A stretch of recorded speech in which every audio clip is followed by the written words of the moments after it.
And now to Glenn Langan as Barton Drake and the first act of Mystery is My Hobby.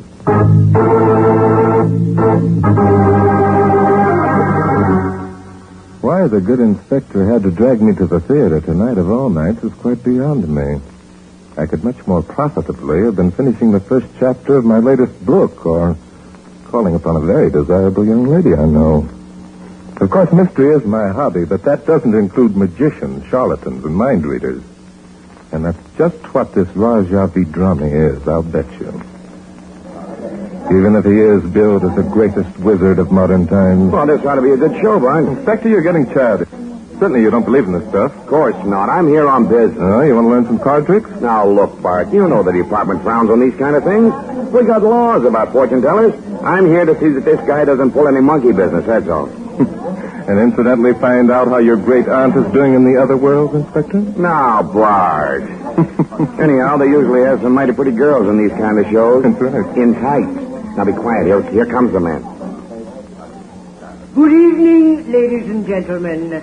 To some of you, it may indeed seem strange that I appear before you in this unusual capacity, but I assure you I am the same Dr. Tree who was your professor of psychology at the university. Yeah, it sounds as if the guy might be all right, Bart. Why, Inspector? A professor wouldn't give up a good job to handle a fake, would he? Maybe not. I am convinced that the Raja Hanuman Vidrami has developed the ability to control his mind, as well as the minds of others, to an extent never before known to science. That is why I left the university a year ago, to enjoy the company of this great man.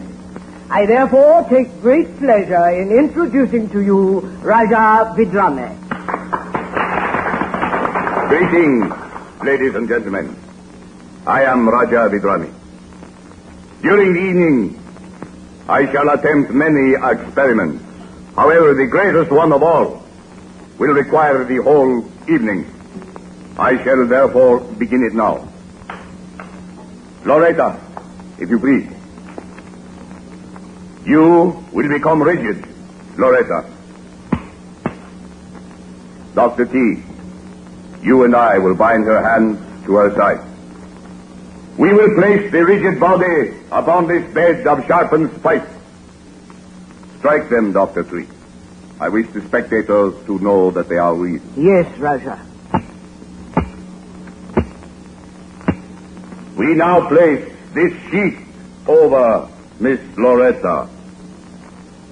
Now, Dr. Tree, you will cover her completely with sand to a depth of at least 2 feet. Ladies and gentlemen, you shall see at the end of this performance that despite a complete lack of air, when we uncover her, she will still be alive.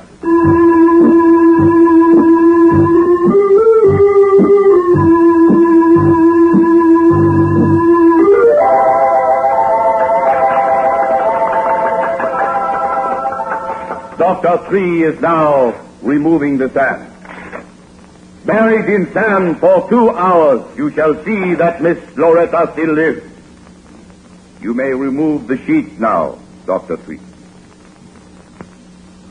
Miss Loretta. Miss Loretta. Dr. Tree, please. She's dead, Raja. She's dead. Impossible. Loretta's been shot. Ladies and gentlemen, a terrible tragedy has occurred. The girl we buried alive in the sand is dead. Not by suffocation. She's been shot.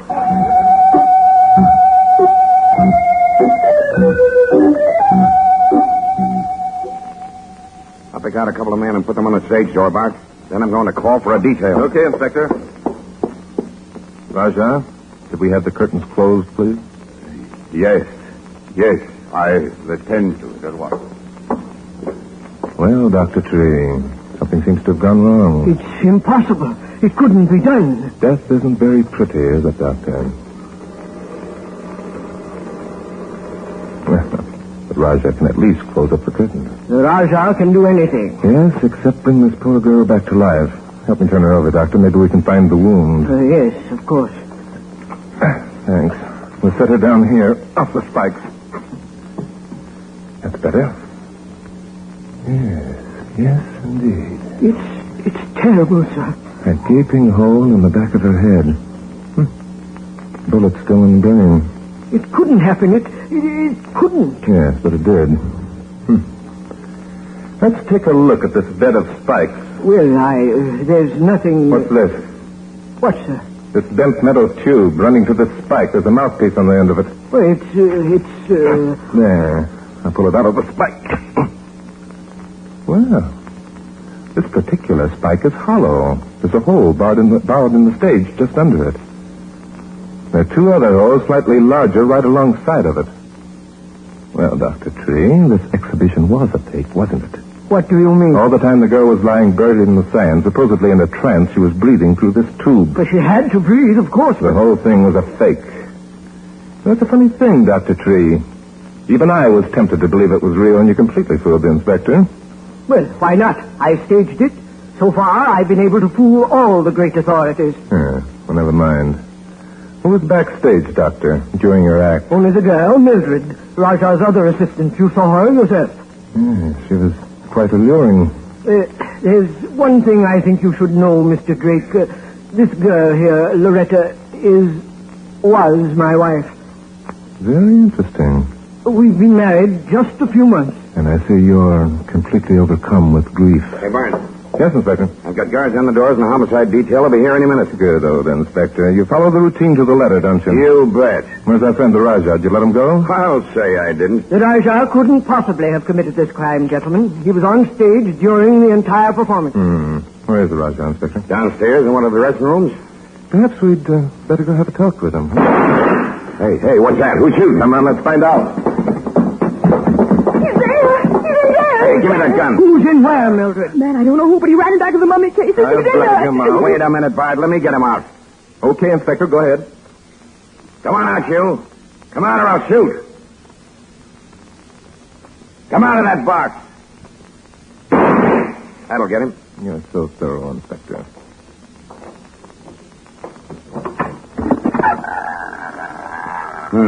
Nobody in there. I'm sure I saw somebody. I'm sure I did. Hey, what was that crash? Where's Dr. Tree? How do I know? He was just here. I'm afraid this little pretty has tricked us, Inspector. She's distracted us long enough for Dr. Tree to go downstairs and conceal some evidence.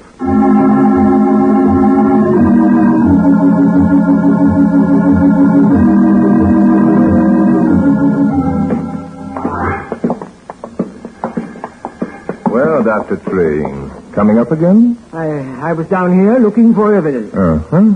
And why did you expect to find some evidence down here? It's obvious, isn't it? Loretta was killed while she was lying on her back, buried in the sand. She was hit in the back of the head. This is the only place the shot could have come from. What evidence did you find, Dr. Tree? None whatsoever. I even moved our wardrobe trunks. What was that crash we heard? One of the trunks, it got away from me as I tipped it. Dr. Tree, there's something that's bothering me considerably. Yes, Mr. Drake? Your emotions. You seem to be holding them singularly in check for a man who's just seen his bride lying in front of him, dead. Thank you, Mr. Drake. I have learned a great deal from the Rajah. Yes. Sublimity of the mind. Well, Inspector, as long as we've come this far, we might as well go down and take a look for ourselves. But I assure you there's nothing to be found. Come on.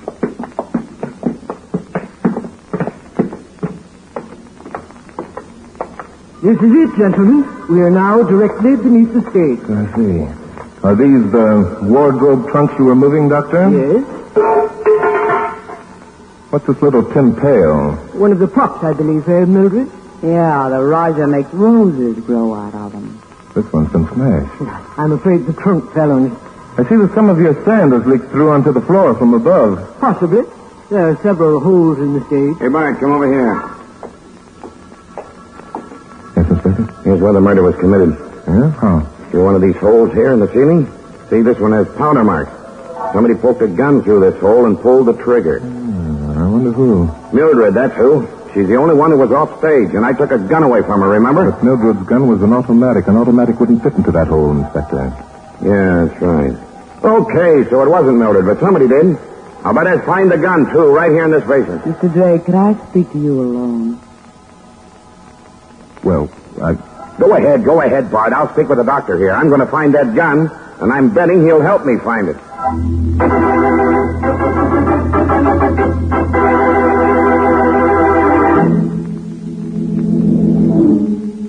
Bart. Mind if I call you Bart? Why not? Bart, do you believe love is overpowering? Are you trying to tell me that this is a crime of passion? Yeah, with me, love's everything. It has its points. Just what do you want to talk to me about? Well, you're more the romantic type than the inspector. Thanks. I could go for a guy like you. It's pretty easy to go for yourself. I'm in an awful jam, Bart. Really? Bart, kiss me. Well, I never refuse a lady in distress. When I get out of this mess, we'll have fun. That depends whether the sheriff will let you out. Oh, now, Bart, don't spoil it. Open your heart, darling. What crooks? Dr. Tree never would have married Loretta if he'd been here teaching the school. He was out of his environment. Something like I was a few minutes ago. Oh, now, baby. Be nice. Sorry. After the ceremony, he found out his mistake, but it was too late. She wouldn't give him up. After all, managing the Rogers, $100,000 racket, she wanted her part of the cake. You admit it's a racket, huh? Only you. I can trust you, Bart, can I? With certain limitations. What's the rest? Well, I saw Dr. Tree needed sympathy. So I gave it to him. In other words, you made a play. Well, and when you play hard. That isn't very nice, Bart. Let me say it for you. Loretta became jealous of you. She became so jealous that the doctor felt he had to kill her. You know better than that. Dr. Tree was on stage all evening. That's so. Then Loretta became so jealous that you had to kill her. You weren't on stage all evening. That's the kind of conclusions I thought the inspector would make. That's why I wanted to talk to you. It's a very simple matter to find out if you fired the gun. Those things leave powder marks embedded in the skin of your hand. I did fire a gun. Out there on stage, remember? Mm-hmm. Well, that's all you have to tell me. We're wasting time, my sweetheart. I haven't mentioned the most important thing. You mean there's more? I was there once. I rode a guy for his dough. Loretta was with me. She held it over my head. Said if I didn't leave her husband alone, she'd go to the police about me. And while she was there, she'd expose the Raj as a fake. When she turned to leave me, the Raja was standing there. He'd heard everything she said. So, you think the Raja killed Loretta, huh? Well, I didn't actually see him do it, but he had a darn good motive. But Dr. Tree made a great point of the fact that the Raja couldn't have killed her. Remember, the Raja, too, was on stage all evening. Also, Dr. Tree said that? Yes. But the Raja couldn't have killed Loretta. Well, I thought that he... Yes? What did you think? Yes, Mildred. Tell us, what do you think?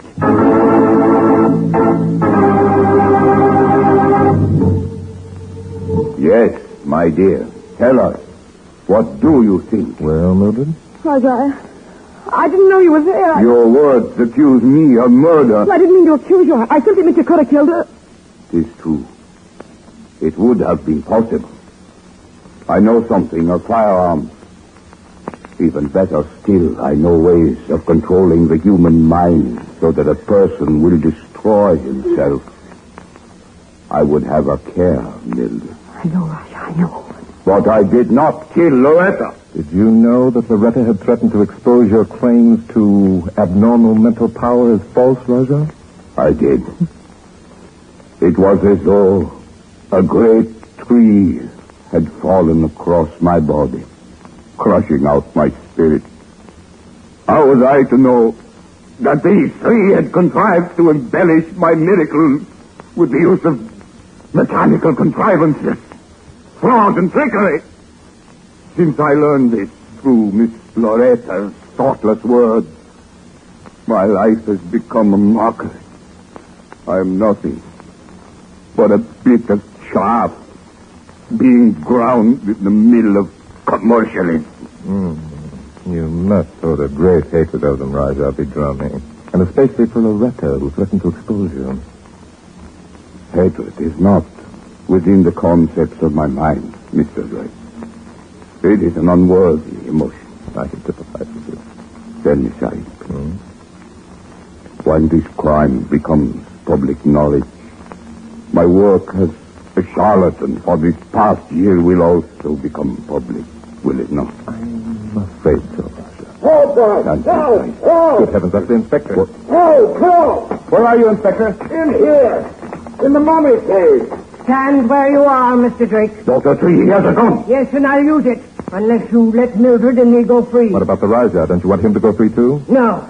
I'm certain that he killed my wife, Loretta. Oh, let me out. What makes you so sure, Dr. Tree? Because the inspector found the murder weapon, this gun, in the Rajah's trunk. I'm sure that the inspector must be mistaken. Hey, Barty, you gotta let me out. I'm sure he's not mistaken. This is the gun. I've seen it before. But how could it be the murder weapon when I have the murder weapon right here? You shot it out of my hand.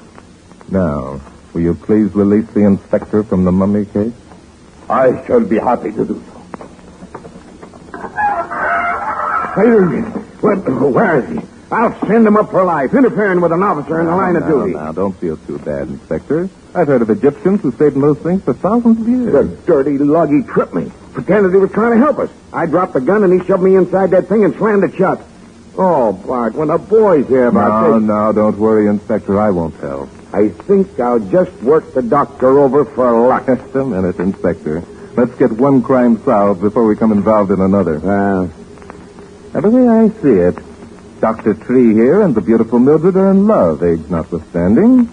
Each seems to be afraid that the other did the killing, and each is trying to protect the other. I can get results quicker with the heel of my hand. I'll make the doctor confess, but quick. I'll save you the trouble, Inspector. If you all come out onto the stage, I believe I can now reconstruct the crime.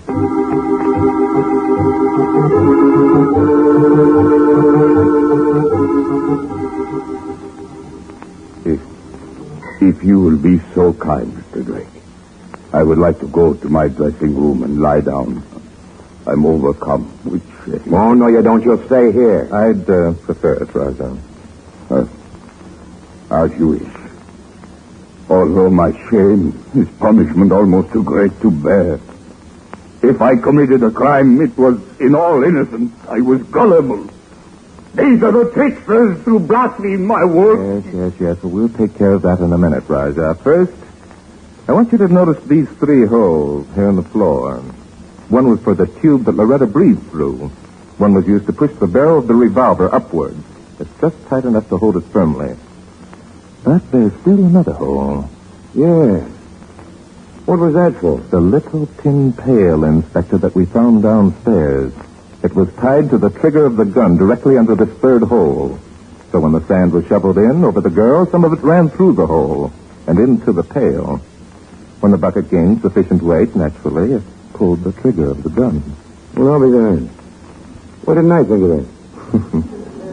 You will when you tell it to the boys. Incredible. What I want to know is why we didn't hear the gun go off. Oh, Inspector, how could you? The gun was under the stage. It was also covered by Loretta's body and over 2 feet of sand. A perfect setup. Even the murderer couldn't be exactly sure when it was going to go off. Yeah, but why wouldn't it still be sticking there in the hole? The murderer poked it out himself after the sand had been removed, Inspector. But it would have been on the floor downstairs. Any one of the 3 could have retrieved it from there, Inspector. Mildred wasn't on the stage all the time. The Rajah went down to rest, and Dr. Tree went looking for evidence. Yeah.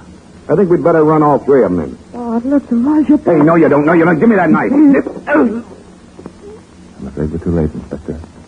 I go where spirits are kind, where there is no fraud or deception. Roger. Yes, my son. You're dying. You know that, don't you? Yes. This is as I wish it. What about the murder, Rajah? Tell us. A human can only stand so much sight. I worked for greatness, then found that true greatness was not for me. That is a tragedy unto itself. Tell us. Please tell us about Loretta. Loretta. Hey, He's dead. yes, he's dead. Well, I guess that just about closes the case. Yes, Dr. Tree, it just about does.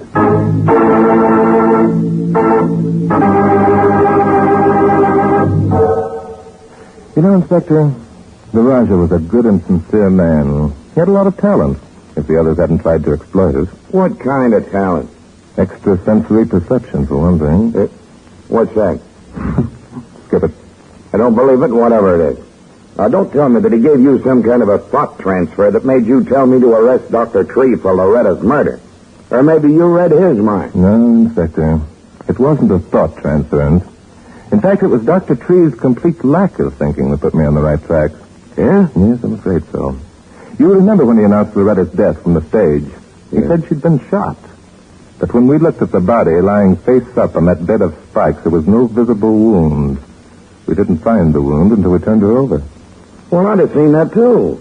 Only I was out posting guards on the doors and phoning headquarters. Why, of course you would, Inspector. Just as you knew that Dr. Tree was the only person who could possibly have pushed that gun barrel down through the hole in the floor. Did I know that? I certainly did. He was the one who shoveled the sand out of the way. He was the only person who came near the body and the gun. You knew that, Inspector. You wouldn't have insisted on staying downstairs and searching for the murder weapon. I found it, too. Yes, you certainly did, Inspector. In the Raja's trunk, right where Dr. Tree had put it. I'm good, ain't I? Yes, you are. You certainly are. It was you who also pushed the trunk aside, Inspector, the trunk that Dr. Tree used to hide and smash the little tin pail, which was attached to the trigger of the revolver. That was easy. Oh, I don't It was you, though, found a little pile of sand. Mm-hmm. You know, Bart, love is a terrible thing. Oh, Inspector, don't tell me that you're down on love. I am when it makes a guy kill his wife because he wanted a babe like Mildred. Mildred isn't so bad, Inspector. You can blame greed just as much as love. Loretta hung on to the doctor not because she loved him. She only wanted a wife's share of his $100,000 racket. Yeah, love and greed. Both of them are terrible. Hey, Bart, remember, you promised that you wouldn't tell the boys down at headquarters about me being locked up in that mummy case. Oh, Inspector, of course I won't. I don't get any pleasure out of telling the world that a man is a fake. Mystery is my hobby. Why, who's up there?